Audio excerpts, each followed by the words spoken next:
Hello, hello, hello. This is Gresh from the I Am CEO podcast and have a very special guest on the show today. I have Scott Wayman of Kangarootime. Scott, it's awesome to have you on the show. Great to be here, Gresh. Appreciate you having me. No problem. Super excited to have you on, and you're doing awesome work, and super excited to hear more about all the awesome things that you're doing. So before we jumped in, I want to read a little bit more about Scott. And Scott is the founder and CEO of Kangarootime, the leading software for childcare centers and preschools. A passionate entrepreneur, Scott spent more than a decade working with many healthcare systems across the United States and enjoyed founding a successful healthcare informatics business, Medstreaming. And in 2015, as a young parent guardian, Scott was inspired to found Kangarootime when he discovered that many of the groundbreaking technologies being used in health systems and physician offices could greatly benefit childcare owners and leaders in the early education industry. He designed Kangarootime to bring the same efficiency to childcare and to give childcare professionals the tools to scale their classrooms, automate their business, and better communicate with the families they serve. Scott has won numerous awards with Kangarootime at Tech Week LA as a finalist slash runner-up as a Vader Splash LA champion and as a member of the year 4 cohort of winners at 43 North. Formerly a resident of Los Angeles, California, Scott relocated himself and Kangarootime to Buffalo, New York in 2018 after winning the 43 North competition. And he has become one of the most well-known entrepreneurs in the area and works closely with the entrepreneurial community in Buffalo to provide mentorship and insight. And when he's not coming up with new ways to improve the world around him, he enjoys cycling, brewing beer, and being a devoted husband, dog lover, and of course, prankster. Scott, are you ready to speak to the IMCO community? Yeah, I think so. I think I am. Awesome. Well, let's do it then. So to kind of kick everything off, I know I touched on it a little bit. Could you take us through what I call your CEO story? We'll let you get started with all the awesome work you're doing. Sure. Yeah. So my CEO story started in the early years. I had a lawn service at 8 or 9 years old. I hauled a clunky lawnmower around the neighborhood, would knock on doors. That grew into numerous ventures in college. I expanded that. I founded a company called Mighty Man. It was the largest lawn service in my college town from about 10 months from the day I started it. So it was myself and one of my teammates in college. I played two sports, and we were able to we couldn't work, which was part of our scholarship, but nobody knew if we were out doing landscaping, helping people with their lawns, their businesses. And the entrepreneurship bug just kind of bit me then. So graduated college in 1997. So a long time ago.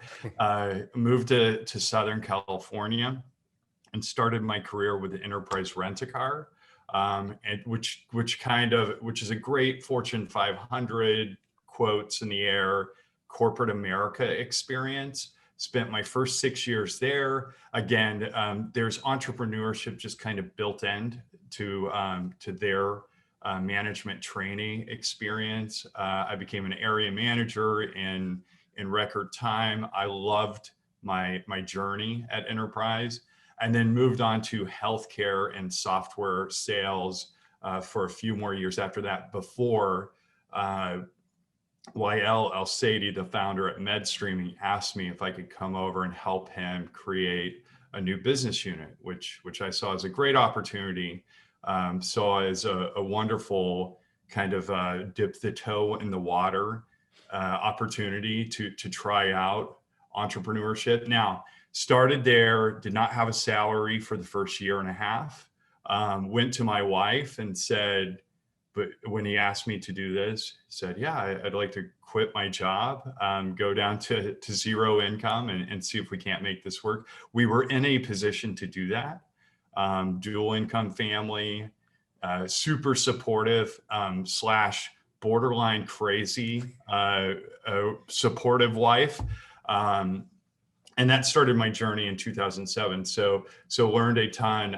By the end of my journey at Medstreaming in 2015, I had launched 19 different products in our ambulatory software division. I had become an entrepreneur. So I wasn't one of the founders. I wasn't part of the founding team. I was employee number 8 or 9, depending on who you ask, and was given the reins to kind of build a part of the business and do something that I'd always wanted to do. 2015 rolled around.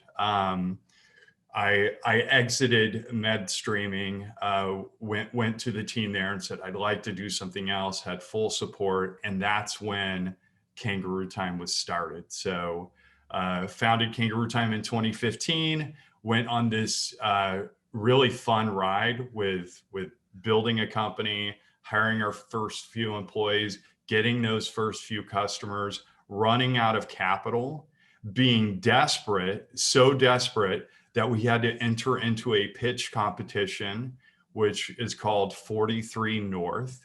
And they award a top prize of $1 million. And then they award 7 more companies with $500,000. We were very fortunate, on fumes, about to run out of money. And I'm stage left at the contest, and they announced Kangarootime had won one of the $500,000 awards. Just a crazy whirlwind experience. Moved the company to Buffalo as part of my contract for winning 43 North, thinking, oh, we'll only have to be here a year. Then fell in love with the city of Buffalo, the people. We now have about 40 employees in the city of Buffalo, and we are one of the great stories of 43 North, which also includes companies like ACV Auctions, which is a unicorn, Squire, who Dave and Song were in my cohort and are good friends of mine. They just raised $60 million. I'm so proud of them. But being part of this big community and this crazy journey has been something else. And also to see a city like Buffalo, which was a Rust Belt casualty, starting to rise out of that experience. Nice. So I absolutely love that. And you hear a lot of those, cities that invest in that entrepreneurial spirit or the entrepreneurial kind of programs and things. They start to kind of I guess, kind of like a unicorn in and of itself, become, something new in this, new economy and all the things that are being disrupted and changed. But I love the entrepreneurship that's running, through everything that you do, the entrepreneur and entrepreneur, as you said so well. And I actually remember I was looking at the enterprise rent-a-car program as well too when I was graduating from school, because it had such a strong entrepreneurial foundation. So it's great to hear that you've been able to take that and of course run with it. There are other tenets to the enterprise experience too, and just the memories of working starting at 7 a.m. and then getting to 7 p.m. And this is like 5 days a week, and then most of the time you would work Saturdays, and you're washing cars and you're doing everything you can. The part that resonates the most with me and left the biggest impression was I started at Enterprise in Southern California, which is kind of their bellwether group. It does an enormous part of the revenue within the organization. And there's been just an awesome amount of growth. But what I saw from the ground level through my experience and then becoming a middle manager and moving on to become an area manager was this relentlessness for customer service. And when a person walks into an enterprise rent-a-car location, they've either been in a car accident or they've had to drop their car off at the dealer because it's broken down. So their car's under warranty. So they have a relatively new car. So nobody walks into an enterprise rent-a-car with a wonderful day ahead of them. They probably had something tumultuous happen to them. And to see what the team approach was for pleasing the customer and creating delight, and to see how that created over my 6 years there, this virality with customers, where you would have customers that became your regular customers that loved you, that couldn't believe how amazing the customer service they got inside that branch was. It really resonated with me. And for those that can't experience that at a long tail stop in their career, it is just amazing to see what being the best and owning the customer experience and treating the customer experience as a dedicated stack and what that does to your growth and how that builds in virality, how that builds in, your top of the funnel activity. It's pretty amazing to see real time. Yeah, absolutely. And as you said, I'm sure it's definitely, something that, you carried with you, to every single stop that you have, because I think so many times we lose sight of the customer and that being the reason why we're doing a lot of things that we're doing to serve them and solve those problems. So it's great to hear that you been able to learn that. And obviously it sounds like implement that as well too. So I wanted to hear a little bit more about Kangarootime and what you feel kind of maybe sets you apart and makes you unique. I know it touched on it a little bit in your bio, but could you take us through a little bit more on how it works and what exactly it does and what you feel kind of sets it apart? Yeah, so traditionally childcare, if you drive around your 10-mile radius from your home, you probably have hundreds of childcare centers in your within your proximity. Um, you look at them, they always have kind of this like cute child-oriented marketing. They'll be called so, and internally, our customers know this. We will come up with kind of ridiculous names for their names, and almost make just tease them a little bit about how kind of corny and cute and delightful their names are. And when you dig into the business, these businesses are a bit more dynamic than what people think when they're driving by and they see balloons or doodle bugs or hands or whatever the marketing name is associated with the business. But they are complex and they have interesting revenue cycles and they're antiquated and they're a large portion of how our world operates from an economic standpoint. In fact, this latest tranche of stimulus dollars, what a big part of it was dedicated to childcare. And what we found out through COVID and what we knew all along, and I think what the rest of the world and the American public is learning is how critical our childcare needs are in being met to drive things like economic growth, employment, growing business. It's absolutely essential and nearly as essential as our frontline healthcare workers. So started. I got introduced to this space in 2001 when I adopted my youngest brother, Chase. Chase was attending an after-school program and in the summer was attending long daycare. So I was working a single parent, needed this to leverage early education. The business that we used in Texas, in Dallas, Texas, where I lived at the time, was like 90% of our customers before we meet them. They were under-equipped and they were in the business because they love children. And the prioritization with how they operate has to do with culture, quality of education, their thesis of what they do in the classroom. So what they do on the business back end or in their revenue cycles is often ignored. And knowing this, I worked with the owner of Chase's Child Care Center and helped them implement billing and a few other systems. Only because I love software and only because I was just kind of a geek or a nerd. And because the couple that owned this business, they were near my age and they were struggling and they had told me, they had billed me wrong a few times. So I'd gone in and said, what's going on? You promised me it'd be 125 a week for after school. And you just gave me a bill for double that. And, with their head in hands, with frustration, they told me they didn't have any systems. In 2001, that was prior to many of the vertical software as service gateways that you'll see today. And we are one of a few now, but we're very different in that we build an all-in-one platform. So when a customer onboards with Kangarootime, We automate their revenue cycles. So if they're spending 10, 15 hours in billing a week, we'll take that down to less than 5 minutes typically.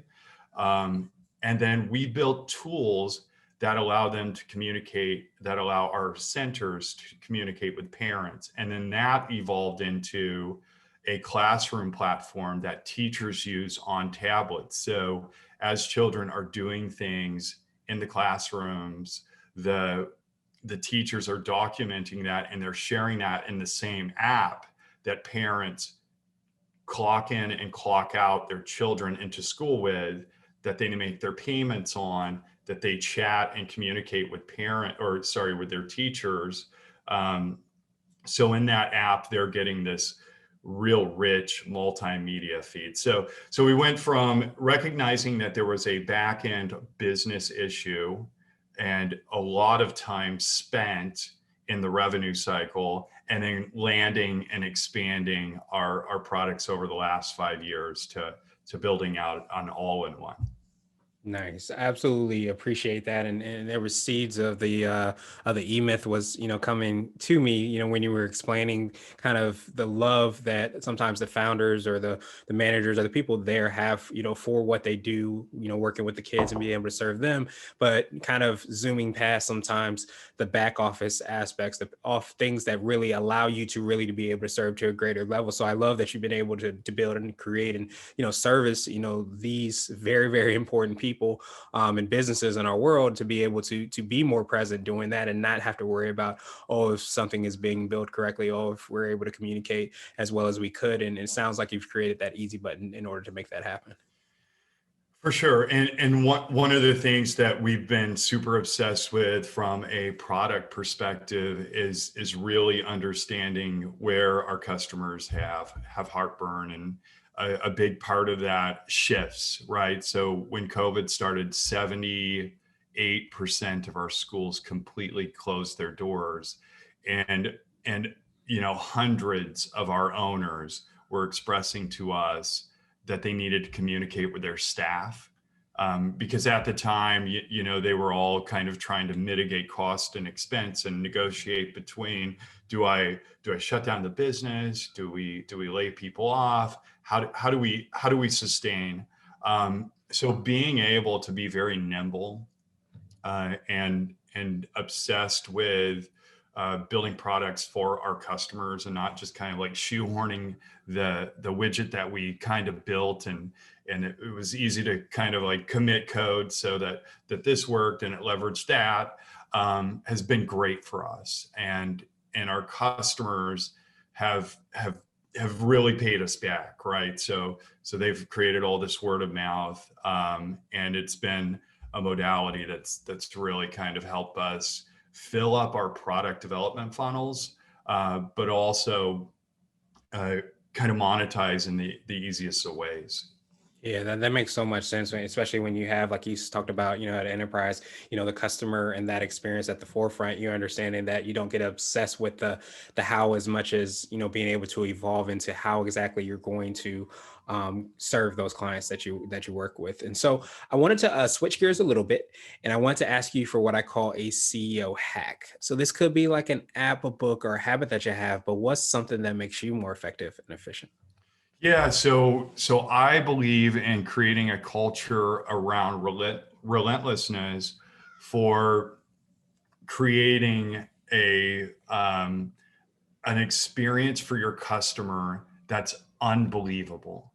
So with everything, I've heard Brian Chesky from Airbnb talk about his 1 through 5 star rating for customer services, or for customer service and customer experience, and then he goes to level 6, which is outrageous, where a limo pulls up at the airport, and then he goes to level 7, where not only does the limo pull up, but there's a Gulf Stream, and then level 10 is like the press is there and there's a red carpet, and I think something that we've been obsessed with is that level of outpriced, crazy customer experience, and we kind of deliver the best customer experience in our domain. So one of the things we heard from our customers was that we, the software that they had been using, the 2, 3, 4 platforms that they've been using, not only was it a little bit antiquated, it did the job, it was mature, but they would put in a support ticket and they have records from 10 years ago of support tickets that never got answered. We knew that hiring up a customer success team that was high touch and kind of white glove with everything that we did wouldn't scale, but we didn't care. It just did not make sense to not build that obsessed customer success stack and bring as much value as we could to customers. And then the feedback that we have now, if you look at our reviews, which we're very proud of, you'll see in there in almost every single review, this company is amazing. I don't know how they pick up the phone. They have people that answer their cell phones at midnight. And this is something that I think every single CEO should be looking to hack as they build out and search for that virality coefficient that builds a great business. So presenting that and having the ethos to bring that to market and implementing that when you go to market, that's great. But the real part, the real difficulty, the real meat and potatoes of that CEO hack is assuring that you're obsessed with it and that you build it out as a stack and as a deliverable that does scale as you grow with your customers. Yeah, and it definitely sounds like, and yeah, I feel like you touched on this before. It kind of sounds like it's also nimble enough, because it sounds like it's not something where once you know what it is, it's what it always will be, as it'll evolve with businesses, or when, there's disruptions or things that happen, you have to be able to understand and keep that at the forefront, but still kind of have that, I guess, method of communication in line so that you can continually kind of understand exactly what those pain points are. It's paid off handsomely. I mean, the connectivity that we have with our customers, these are really awesome, fruitful relationships. And I think this sort of like this intimacy, this connection that we have with each of our customers, it pays off in spades. We have customers, and we have a group of customers, we call them our luminaries. We have a huge luminary group here in the US, and then we're starting with and building our luminary group in Australia. And essentially what our luminary agreement is with our customer, it's a covenant. We will build and take your feedback and build for you the best product experience, the best user experience. We will really lean into the user interface science and build something for you that will be enduring and that will carve time out of your day that you spend in the business so that you can dedicate that time to what's important. And for our owners, that's being in the classroom, and that's building, helping build careers of their educators. And it's also creating those relationships with the families that they serve. Yeah, that's absolutely huge when you're that dialed in and you're able to understand exactly what that is and what that looks like as you are, with the luminaries and the people that you work with. And so I wanted to ask you now for what I call a CEO nugget. So this could be a word of wisdom or a piece of advice. It might be something, if you were to hop into a time machine, you might tell your younger business self. Chris, this is going to sound really weird. I think it's a little bit off color, or it's a little off. This isn't going to be like your typical what Jeff Bezos or Tim Cook would say. But I come at this from somebody that didn't come from generational wealth. I grew up in a family that was probably okay when it came to like median income, but I have 24 siblings. So I've always kind of, my parents were just amazing. They adopted 18 children, and they led with ethos and lifestyle and their kind of moral bandwidth first, and their moral center first. I will always encourage young entrepreneurs to kind of clear their palette, their lifestyle palette, their kind of responsibility palette for the opportunity and the gift of entrepreneurship. And one of those things is being very smart with interpersonal relationships. So surrounding your people that will support you and that will allow you to do something that's ridiculously overpriced, which is starting your own company. The other thing is assuring that you tie up loose ends before you start the journey, because we all have this stewardship to the people that we hire, to the customers that we acquire early, to run out of gas because we were over leveraged personally, or we had, and Gresh, I'll get into it. Finances are huge for me when it comes to your responsibility and your stewardship and entrepreneurship. So if you have a big lifestyle, you love driving a Lambo, you love like paying yourself a big salary. That doesn't really connect with or integrate with the lifestyle needed for an early stage founder. In fact, my wife and I put nearly $1 million of our own cash that we had saved from our first 10 years of marriage into Kangarootime to keep it alive. I've been able to go without a salary for the first 3 years. I was able to go without a salary and put that money back into the business. So my nugget is just clear the decks. You have an idea, you tell everybody you know about it, share the idea, get validation, get feedback, and then go into this relentless mode of clearing out all your liabilities. So if you have debt, get it taken care of. Save a little money. There's nothing more powerful than going to an investor and saying, I believe in this thing so much, I'm full-time on it, I have experience, my career has been exemplary, and I've kicked ass in corporate America, and you want to bet on me, and I'm betting on myself. I'm putting a little money into this venture. And another great sign is if you are able to kind of clear out your bandwidth palette, with debt, with lifestyle, with support around you, I think it's a great sign that you have that humility and that you are humble, and that when you are leading a company and when you are issuing paychecks to 50 people and putting food on their tables, that you will do the right things and that you'll approach it from that place of nobility. You know, I think we've all seen leadership in corporate America where it's just not so noble, where a CEO is pulling down just kind of a ridiculous salary.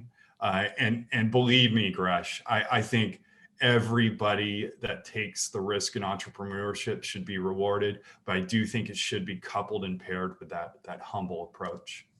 Yeah, I appreciate you for expounding upon that, because you're absolutely right. Where I think so many times, you can think of business and we try to separate the human aspect, sometimes our personal aspect with the business, but understanding that you're giving from your cup, so to speak. So you want to make sure that your cup is as prepared as possible, financially, emotionally. There's so many different kind of things you want to make sure that are in as best a place as possible, because when you do start that venture, when you do start that business and people are dependent upon you, and you have to basically make sure that you keep the lights on, not just for yourself, but for so many people that are dependent upon you, it becomes more than, just a thing to kind of try out. So I appreciate you for expounding upon that, because I think so many times people don't look at things with that seriousness and that, I guess, reality of the impact that they can have on a positive way, but also potentially on a negative way if they're not set up in order to do that. So I think that's a message that definitely needed to be told.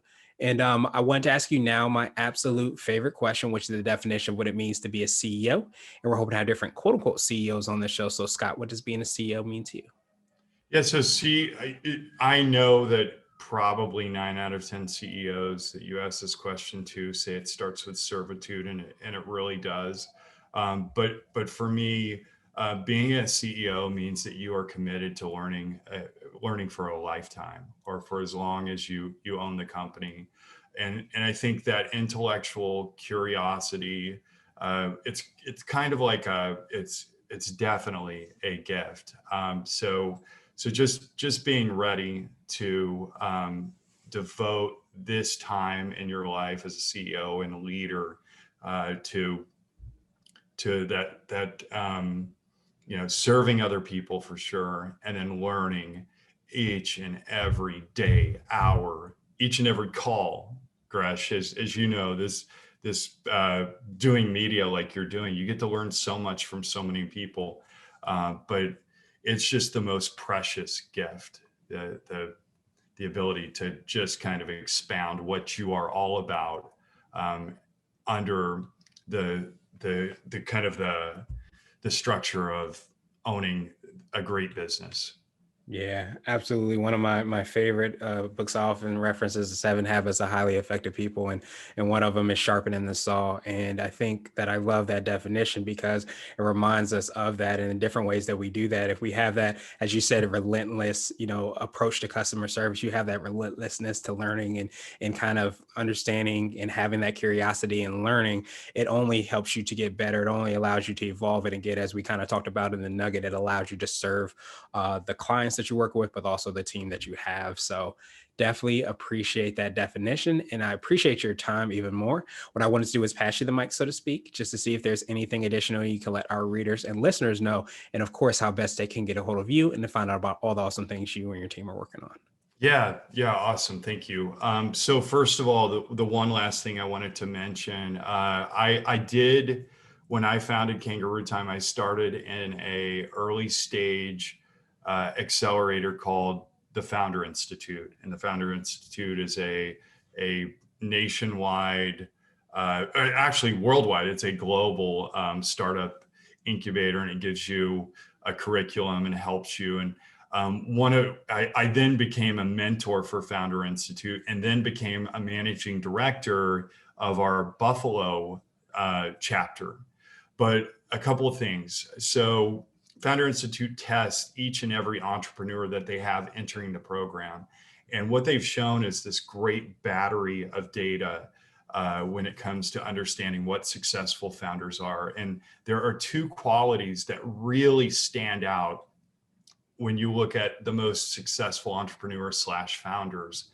And the first one is high fluid intelligence. So, a great founder has the ability to pick up rule sets very quickly. And then the second one, and I think about myself on social issues where I am way wacky. Like I don't even fit on the political spectrum, but I do fit into like this entrepreneurial quality, which is openness. The second quality is, if you have a high level, if you test very high in the big five category of openness, that bodes well for you. So for all of you out there, assess your fluid intelligence and really look at what you can do to improve that, though much of that is genetic and just kind of an attribute of your cognitive ability. But more than anything, look at your openness and look at how you see each and every interpersonal scenario, each and every business situation. And if you have a love for finding problems or solving problems, and you have that air of openness, or that artistic quality of being able to see things from many different angles, then you're on the right track. And for those of you that aren't super familiar with Kangarootime, please hit our website, Kangarootime.com, and look at our blog. So it has many resources for those entrepreneurs that we serve, but it has some great content. So we'd love to have you follow and keep track of us for sure. Awesome. I truly appreciate that, Scott. We will have the links and information in the show notes. And I love that last point. It kind of reminded me of something I heard about where the sign of power, the sign of success is not a rock. A lot of times people think it's by force by which people reach success, but a lot of times people say it's water. And having that fluidity and thought, and of course that openness to being able to change and adapt and to grow, that's when you really get to go to that next level, because you're not 100% prepared for everything that happens, because it's impossible to be, but you are prepared in order to change and know that you have change and open to doing that. So I love that last point. I appreciate you for sharing that with us. Appreciate your time, of course. And I hope you have a phenomenal rest of the day. Thank you so much. Really appreciate it. This was fun. Definitely.